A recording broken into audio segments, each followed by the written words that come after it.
cao tay lần khi ở nên nàng ra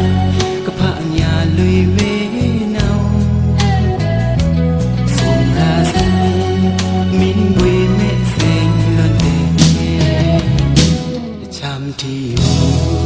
chắc khoa kinh từ lần lệ in khi cao tay chẳng lên kinh này yêu nàng ra các bạn nhà thôi nào xuống ra gì vui lên tết say lần tao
thì hồ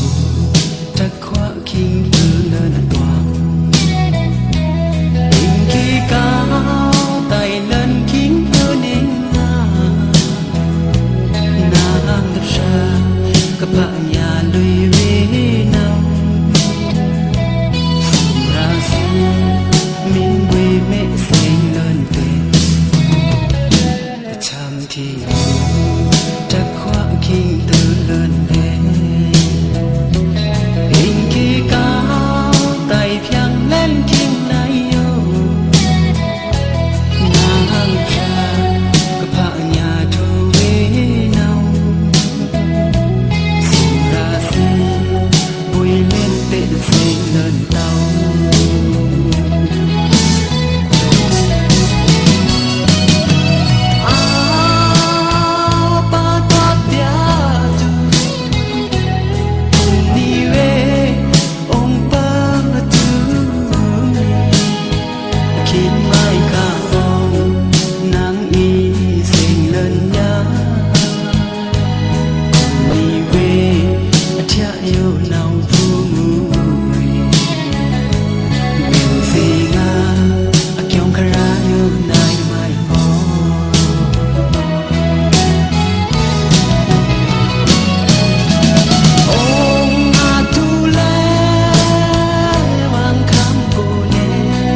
để không bỏ lỡ